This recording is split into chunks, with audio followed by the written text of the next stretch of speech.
Western military sources say a campaign by Ukraine is gathering pace to retake the Russian-controlled city of Kherson.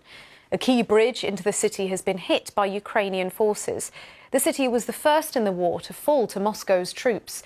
UK defence officials say Kherson is now virtually cut off from other occupied territories.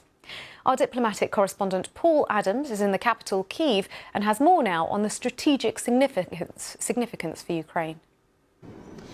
Well, it does mark potentially the beginning of a significant reversal of fortunes for Ukraine. As you say, Kherson was the first city of any consequence to fall right at the beginning of the campaign.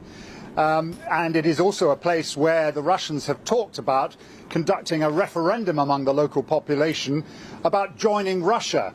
Obviously a referendum that would be conducted really in pretty sham conditions.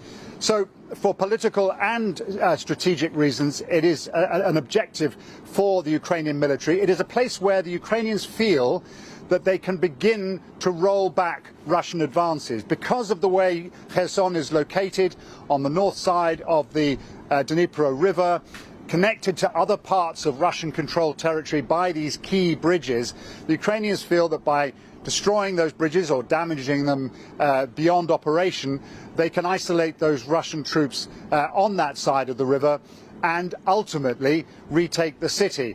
I say ultimately, this could take quite a long time.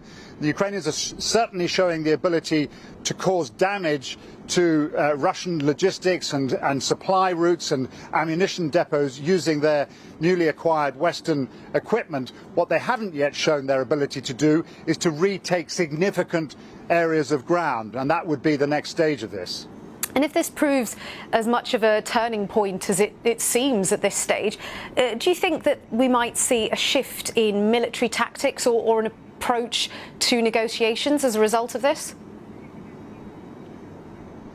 Well, let's put negotiations on hold just for a moment, because I think it's going to take a lot more than that to force a kind of negotiated settlement. But a change of tactics? Well, maybe. I mean, at the moment we are seeing the Russians apparently reinforcing, sending troops from the eastern Donbass region across to the Kherson area in an attempt to forestall any kind of Ukrainian advance. So it is having an effect.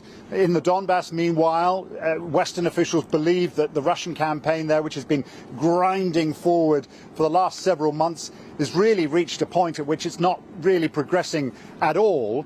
But, you know, at times like this, Russia has the ability to remind everyone in Ukraine that nowhere is safe. This morning we had air raid sirens. If I look up to the north, I can just see a little bit of smoke still rising from a target. I'm not quite sure what it was that was hit early this morning. So every now and again you get these reminders from Russia that nowhere in Ukraine is safe. Our diplomatic correspondent Paul Adams speaking to me earlier. Well, I'm joined now by Ed Arnold, who's a research fellow in European security at the Royal United Services Institute. Thank you so much for joining us, Ed.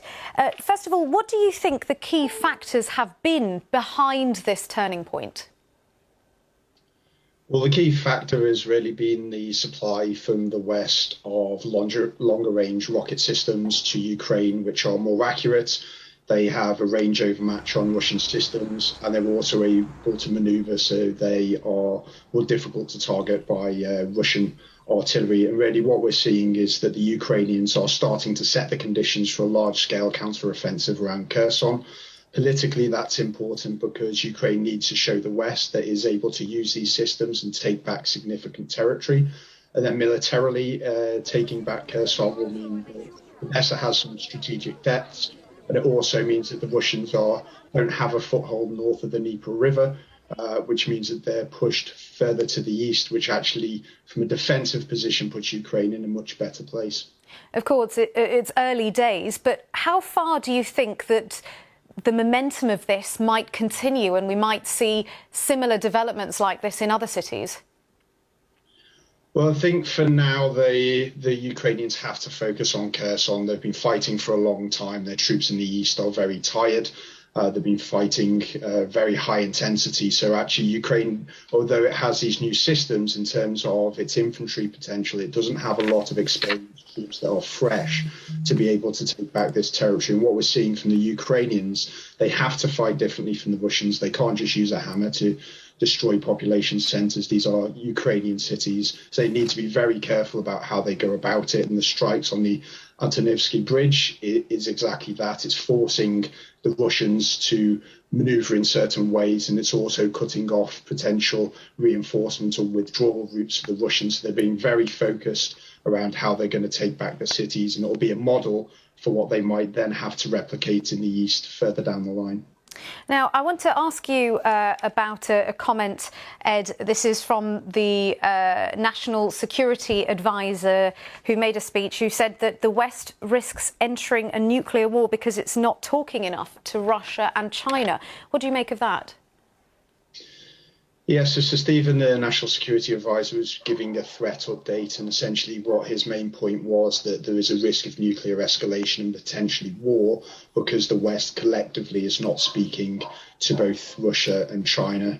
In terms of Russia, through the Cold War, there were multiple opportunities of dialogue through treaties and arms control agreements to understand intent, doctrine and capabilities.